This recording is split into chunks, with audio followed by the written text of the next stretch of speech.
tambah itu tua desa melarat. Dia ini nyifati awak itu tua desa melarat. Dia bah pun ketara bah bener. Ya lah seberapa dengan yang mengatakan haram? Ada istilah hakim yang menarik ya. Tuhan 5 cm. Tuhan 5 cm. Karena kalau tidak ada dia pusing. Itu kalau ada bikin habis uang.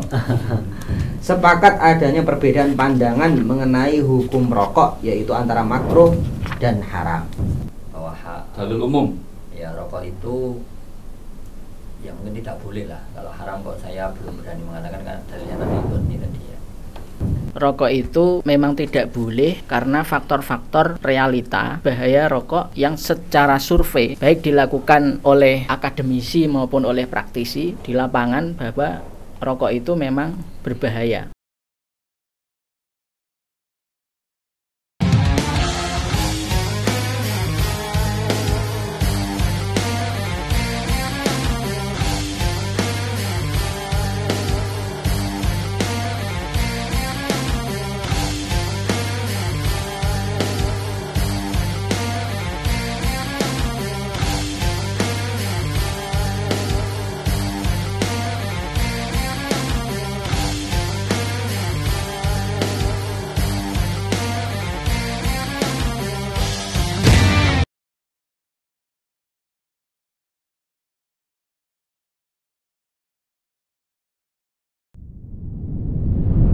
Bismillahirrahmanirrahim. Assalamualaikum warahmatullahi wabarakatuh. Alhamdulillah, salatu wassalamu ala Rasulillah wa ba'du. Pemirsa Al-Kalam yang berbahagia, berjumpa lagi di forum diskusi ilmiah kami dalam forum Al-Kalam. Sekali lagi kita pada kesempatan kali ini akan mereaksi sebuah video atau menanggapi atau kita akan diskusikan secara ilmiah tentang statement yang disampaikan Gus Baha terkait tentang permasalahan hukum rokok. Tentunya permasalahan ini sangat klasik sekali ya, karena masalah yang klasik dan tendensius ya.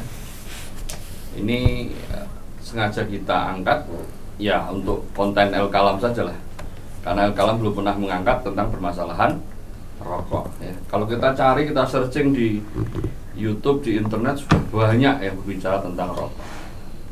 Tapi bagaimana menurut para asatidzah Al-Kalam tentang hukum rokok? Kita bisa lihat nanti bagaimana hasil diskusi Al-Kalam tentang hukum rokok, atau lebih tepatnya bagaimana komentar para asatidz Al-Kalam terkait dengan statement Gus Baha terkait dengan masalah rokok. Kita saksikan bagaimana statement Gus Baha terkait dengan rokok. Boleh setan ya, bang saya nggak rokok, nak dari rokok bang. Boleh setan, uyo setan, bang yo kapan rokok? Nanti dari saya nggak rokok, sono hadis mau untuk ono setan kok nguyok bar. Seru repot kiai, mungkin dua kelompok besar. Saya nggak rokok, kiai top. Mbak Mas Rosal itu ya rokokan, gak bewe wong alim-alim top ya akeh sing rokokan. Wong alim-alim top wali kelapan atas sing ora seneng rokok ya akeh. Ki milih ndi?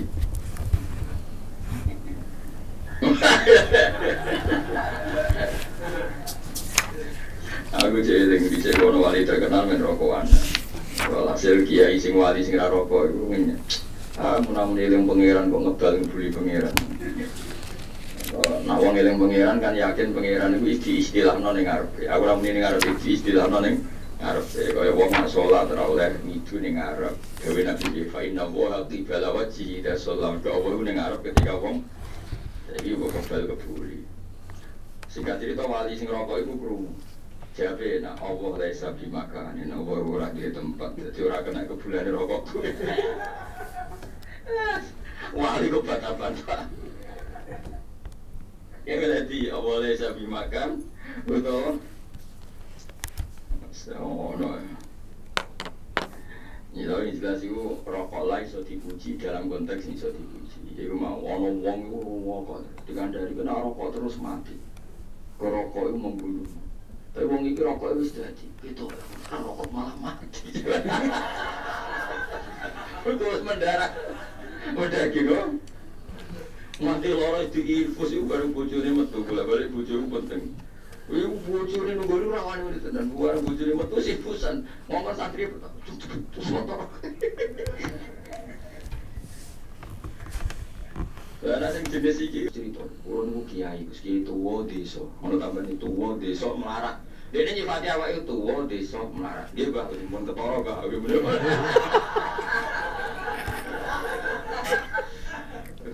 Wonge ambek kula tak dimekor. Hiburan kula nak barisa niku jagongan teng langgar. Ini di langgar tuwek. Ambek kanca-kanca zaman mondok, tuwek ketemu, tuwek terus cocokan nasib zaman mondok. Serokokan ke barisa. Kok isu mau dibojo terus awan niku mergawe saisa-isa kula. Jeneng kula duwe sawah di Tegal. Hiburanku satu-satunya iku barisa rokokan mbek kancaku di masa lalu. Wis terus disebut-sebutno ning pojok musala biasa nang desa-desa. Lah nek iku mbok haramno pisan terus bar kuwi ora hiburan. Nek omah wedi bojo donya ora duwe. Satu-satunya hiburan kuwi barisa rokokan mbek kanca-kanca mondok. Nek haramno pisan kuwi bar kuwi. Lah kula iki kiai lho, Gus. Tapi kan muni ngono lah sombong dulu. Delok dangdut ora pantes terusane ngono. Dadi dene ku iri agare pojok musala ora nom-nom apa delok apa. Dangdut delok video iku iri. Lah aku ora iso ngono lho tekan rokok kowe kok. Haram. Hiburane ning masjid rok ning musala rokok. Mergo sekali ning omah yo mah. Ono adwal aku mah.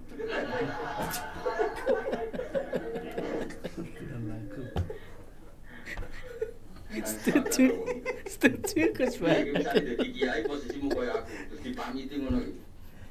Dia lebih percaya aku dipamiti, mungkin adat kiai kampung kan ngoten, masyarakat kan lucu, dia MUI, dia BBN, dia BBN, dia fatwa kowe kan mandi kiai ini sing mulang adat apa? Baik, tadi ya statement sekaligus rumor sekaligus canda tawa ya. Versi Gus Bahak terkait dengan rokok. Namun sama sekali dari awal beliau tidak mengangkat tentang alasan apa yang membolehkan maupun mengharamkan. Dia hanya mengatakan banyak para wali yang kondang sing mengharamkan rokok yono sing ini seolah-olah beliau membawa keperasaan seseorang tentang permasalahan rokok, bukan berbicara masalah dalil. Ya ini ya sekali lagi misalnya seperti kiai yang diulang-ulang tadi, saya kiai ana omah iku bojoku ribute ra karuan, hiburanku mau ngerokok bar salat isya, nek haramno bar urip buane. Itu delalae sing disenengi rokok, nek delalae sing demenan tanggane. Iki nek aku demenan kok haramno Gus. Kocar kacir uripku, misale kayak ngono ya, misale. Atau mungkin dibalik, demenan ku haram jelas. Kalau rokok kan dalilnya belum jelas. Ala kulihal. Ini statement-statement yang perlu diperjelas menurut saya secara dalil. Kalau memang dalilnya haram, ya diharamkan saja apapun alasannya. Kalau memang diperbolehkan atau mungkin makruh, ya dimakruhkan saja, jangan diharamkan. Mungkin itulah hal yang harus ditanggapi oleh para asatidz ya terkait dengan masalah rokok. Tafadhol, mungkin ada yang mau awali. Baik pemirsa El Kalam yang dimuliakan oleh Allah SWT serta kaum muslimin dan muslimat dimanapun Anda berada, menanggapi permasalahan rokok ya, karena ini memang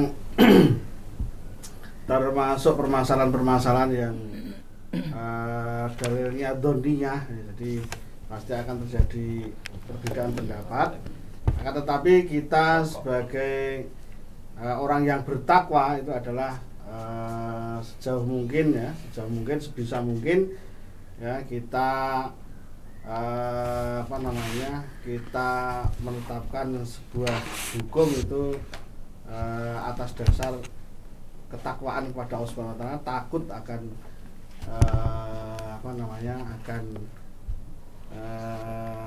siksa Allah Subhanahu wa taala, peringatan-peringatan dari Allah Subhanahu wa taala.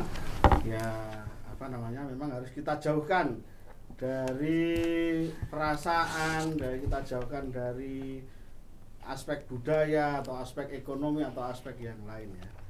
Jadi menurut hemat saya ya, masalah rokok ini memang tidak ada dalil yang qot'i, tapi minimal termasuk di dalam cakupan ayat wa yuharrimu alaihim al-khaba'is. Jadi prinsip dari sesuatu yang diharamkan, yang makanan-makanan atau minuman yang diharamkan atau yang dikonsumsi konsumsi yang diharamkan itu adalah yang mengandung khobais ya, atau madorot atau sesuatu yang punya efek yang buruk ya terhadap fisik maupun terhadap akal serta terhadap din kita. Minimal itu yang pertama. Kemudian yang kedua adalah bahwa bahan rokok ini memang selain bahaya tadi ya yang pertama. Yang kedua ini adalah rokok ini termasuk bahan-bahan adiktif ya. Jadi sifatnya itu sifatnya itu membuat orang ketagihan ya. Minimal membuat orang ketagihan efek jangka panjangnya. Memang banyak ya sesuatu hobis yang yang mungkin dipandang hobis tapi tidak menimbulkan efek kecanduan. Misalnya jeruan itu mengandung macam-macam yang membahayakan tapi tidak menimbulkan efek adiktif atau ketagihan. Maka sudah pantas kalau rokok ini diharamkan ya, kita hukumi haram karena efek adiktif tersebut. Karena lama kelamaan kalau orang sudah ketagihan ya, rokok ini menurut penelitian di lapangan juga menjadi pintu masuknya narkoba dan istilahnya sekarang itu ya, narkoba dan ada kan bahasanya itu nikotin ya, sejenisnya itu loh psikotropika. Nah, zat-zat seperti itu ya, psikotropika dan zat-zat adiktif itu pintu masuknya memang melalui merokok ini. Maka menurut secara ketakwaan seperti itu tinjauannya, secara budaya hidup modern pun sudah selayaknya lah kita anggap rokok ini berbahaya dan sangat tepat kalau kita hukumi haram, meskipun ya memang akan terjadi perdebatan karena sekali lagi ini adalah permasalahan-permasalahan yang dalilnya adalah donia. Barangkali seperti itu, Ustaz. Baik, artinya gini, yang disampaikan Ustaz Parman, jangan sampai perasaan itu terlalu diolah sehingga sesuatu yang bahaya ini terkesan dinafikan berbahayanya. Padahal di situ ada unsur adiktif ya istilahnya, yang menjadikan seorang itu kecanduan. Yang biasa dijadikan analog mereka kan kalau itu khobais, kalau itu bahaya, banyak bahaya selain rokok. Ada usus, ada jeroan, ada gula dan seterusnya, itu juga akan lambat laun juga bahaya bagi tubuh. Tapi kenapa tidak diharamkan itu? Nah, ternyata beda. Nggak ada orang kecanduan sate usus, nggak ada. Ya kan? Kecanduan sate remplon, nggak ada. Tapi kalau kecanduan rokok, anak kecil pun kecanduan rokok. Sampai tadi kiai saking kecanduan rokok bilang, nak siji iki mbok haram ngajur ribuan mana. Nah, itu saking kecanduannya. Ya, oke, baik. Satu sih. Memang seputar rokok menjadi ikhtilaf ya di kalangan para ulama. Ikhtilafal ulama tujaha mauqifiddin minat tadkhin. Faminhum man dhahaba ila hurmatihi. Ada yang berpendapat haram. Wa minhum man afta bikarahatihi. Ada yang berfatwa tentang makruhnya rokok. Wa minhum man qala bi ibahatihi. Bahkan ada yang mengatakan ibahah. Wa minhum man tawaqqafa fihi wa sakata 'anil ba'ti anhu. Ada yang diam. Ya. Dalam hal ini saya lebih mantep dengan dalil-dalil yang sekalipun dhanni tapi ikhtiat untuk kita. Ada wala tulqu bi aidikum ila tahlukah ya. Ada kaidah la dharara wala dirara ya. Tadi disebut Ustaz Parman wa yuhillu lahumut thayyibat wa yuharrimu alaihimul khaba'ith. Dengan dalil-dalil itu yakinlah bahwa rokok hukumnya haram. Haram dunia atau haram qat'i? Ya, dunia lah. Ono apa haram dunia? Enggak haram. Dalilnya dunia ke piye? Tapi ya lil aslam lah untuk lebih selamatnya tinggalkan gitu. Ya lah seberapa dengan yang mengatakan haram. Ada istilah hakim yang menarik ya. Tuhan 5 cm. Tuhan 5 cm. Karena kalau tidak ada dia pusing. Itu kalau ada bikin habis uang. Itu puisinya Taufik Ismail. Baik, mungkin kita pengen tahu juga bagaimana sih pendapat MUI yang tadi sampaikan Gus Bahl juga bahwa MUI mengharamkan.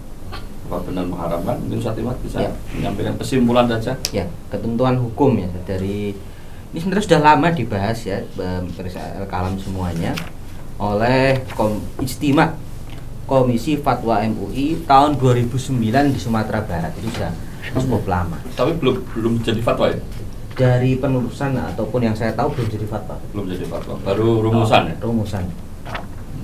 Baik.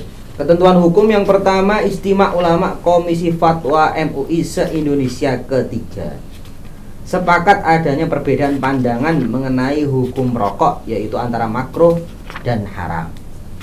Jadi tidak ada yang membolehkan ya antara makruh dan haram. Kemudian yang kedua, yang penting yang perlu kita garis bawahi dan yang memang penting ya, adalah yang kedua, peserta Ijtima Ulama Komisi Fatwa se-Indonesia ketiga sepakat bahwa merokok hukumnya haram jika dilakukan A. di tempat umum, B. oleh anak-anak, dan C. oleh wanita hamil. Artinya MUI mengharamkan Muqayyad sesuatu rokok ini yang benar-benar qat'i madharatnya. Dorornya sudah jelas dan pasti. Jadi diantaranya adalah tempat umum akan melukai orang, mendolimi orang, anak kecil dan ibu hamil. Baik, berarti yang kalau seperti seorang kiai sendirian di kamar boleh? Kalau itu atau sama-sama perokok? Kalau itu jatuh yang kedua makruh ya. Karena tidak ada yang di sini yang mengatakan boleh. Mubah gitu ya. Antara makruh atau haram. Baik. Yang sudah pasti diharamkan itu hanya tadi tiga golongan. Baik, satu mungkin apa? Pada akhirnya saya nanti akan sepakat dengan Ustadz Farman dan Ustadz Muji mengenai dalil atau taruhlah kalaupun tidak bisa dikatakan sebagai dalil qat'i ya argumentasi lah bahwa dalil umum ya rokok itu ya mungkin tidak boleh lah. Kalau haram kok saya belum berani mengatakan kan dalilnya tadi ini tadi ya, yaitu ada adiktifnya dan doror tadi. Tetapi dengan segala hormat bagi para ulama atau siapapun yang berdalil pengharaman rokok itu dengan ayat wala tulqu bi aydikum ila tahluka Al-Baqarah surah 5 itu sependek yang saya baca dari kitab-kitab tafsir misalnya di An-Nukat wal Ain al-Mawardi sama Al-Qurtubi itu nggak tepat. Ketidaktepatannya karena kalau kita baca sebab turunnya ayat dan juga penafsiran ulama itu kalau kita baca dari redaksi secara utuh ya wa a'udzubillahi minasyaitonir rajim wa anfiqu fi sabilillah, dan nafkahkanlah apapun itu mungkin harta, pikiran, tenaga dan seterusnya fi sabilillah di jalan Allah untuk mengagungkan, membela, mendukung agama Allah. Wala tulqu bi aydikum ila tahluka. Nah, jadi kita baca tafsirnya saja ya. Yang pertama, jadi maksud wala tulqu bi aydikum ila tahluka pendapat Ibnu Abbas dan Adan Hudzaifah anta taruku an-nafaqata fi sabilillah ta'ala fatuhliku bil ismi. Jadi maksudnya wala tulqu bi aydikum, janganlah kalian meninggalkan nafaqah gitu di jalan Allah sehingga kalian itu jatuh terperosok kepada dosa. Wala tulqu bi aydikum ila tahluka pendapat Zaid bin Aslam la tukhriju bi ghaizi dzatin fatuhlikum bil dhalim. Janganlah kalian bepergian atau keluar tanpa bekal sehingga kemudian bisa lemah atau bahkan mati. Lalu kemudian pendapat Barra' bin Azib wala tulqu bi aydikum ila tahluka ay tai'asu minal maghfirati 'inda irtikabil ma'asi fala tatubu. Gitu. Putus asa untuk mendapatkan ampunan dari Allah ketika berbuat maksiat, lalu kemudian karena putus asa ngelempret, ngelokro, tidak mau bertaubat. Lalu pendapat Abu Ayyub Al-Ansari Wala tulqu bi aydikum min at-tahluka an tatruku al-jihad fi sabilillah fatuhliku. Meninggalkan kewajiban berjihad sehingga kemudian umat kalah. Wal khamisu pendapat Abdul Qasim Al-Balkhi. Wala tulqu bi aydikum min at-tahluka annaha at-taqahhum fil qital min ghairi nikayatin fil adu. Jadi kemudian istilahnya sembrono, maju ke pertempuran tanpa strategi, ya kan? Kalah. Wasadisu an-naw'u 'amun mahmul 'ala jami' dzalika kullihi wa huwa qaul Abi Ja'far At-Tabari. Nah, lalu kemudian misalnya juga pendapat dari di Al-Qurtubi ya. A'udzubillahi minasyaitonir rajim wa la tulqu bi aydikum ila tahluka. Ya. Fa akhbara Abu Ayyub Ansari annal ilqa'a bil-yadi ila tahlukati huwa tarkul jihadi fi sabilillah wa annal ayata nazalat fi dzalika. Nah, jadi kalau dari sebab turunnya ayat nama-namanya mungkin tidak secara spesifik, ya. Jadi menghukumi terkait tadi ya. Tapi saya lebih cocok. Jadi misalnya kayak la dororo wala diroro ada adiktif itu menurut saya lebih kuat ya. Tapi kemudian memakai Al-Baqarah 195 untuk dalil mengharam rokok itu nampak-nampaknya saya kurang saja, ya, kurang pas menurut saya. Ya, karena konteksnya adalah infak fisabilillah. Jadi justru wala tulqu bi aydikum itu malah justru larangan untuk tidak berinfak. Ya. Nah, itu ya dengan segala hormat monggo bagi yang mengharam rokok dengan dalil apapun, tetapi dengan segala hormat kalau memakai Al-Baqarah sebenarnya itu menurut saya jadi jangan sampai kita hanya nyocok-nyocokin ayat karena potongan ayat tadi Cocokologi. nah coba padahal konteks sebelumnya kan wa anfiqu fi sabilillah wala tulqu bi aydikum. Jadi kalau hanya dipotong wala tulqu bi aydikum memang seperti itu nampaknya. Wallahu ta'ala